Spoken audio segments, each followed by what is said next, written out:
So here's a crazy inspirational story that just happened. So basically, late last night, a friend of mine from LA, Shmuel Ragorotsky, texted me saying that he heard that I come to Dallas from time to time and he needs to get a pair of tefillin from Frisco, Texas. I was sleeping at the time. When I woke up, I got the message and I called him right away and I said, I'm actually in Dallas today. What's up?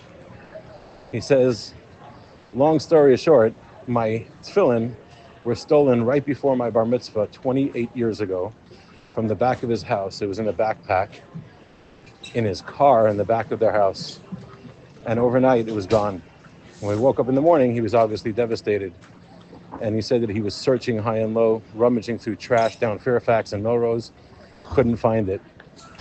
Anyway, fast forward 28 years later, some random dude walks into a Chabad house in Frisco, Texas, saying that my father just passed away, and we're going through his house, and we found this Jewish item in the house, and I have no idea what to do with it. So I just looked up a local Jewish center.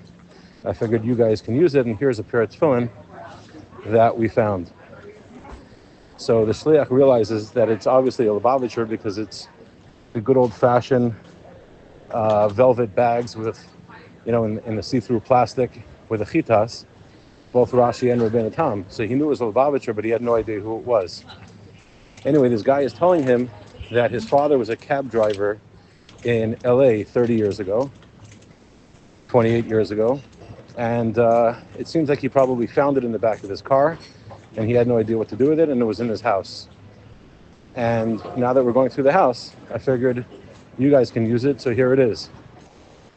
So this shliach, his name is Mendy Kesselman. He figured there's some type of LA connection. He calls his brother Moshe Kesselman, Rabbi Kesselman, and says, do you know a guy named Shmuel Ragorotsky? That's what's on the tefillin bags. He says, do I know Shmuel Ragorotsky? He's sitting right next to me. He was giving a shir in Shul.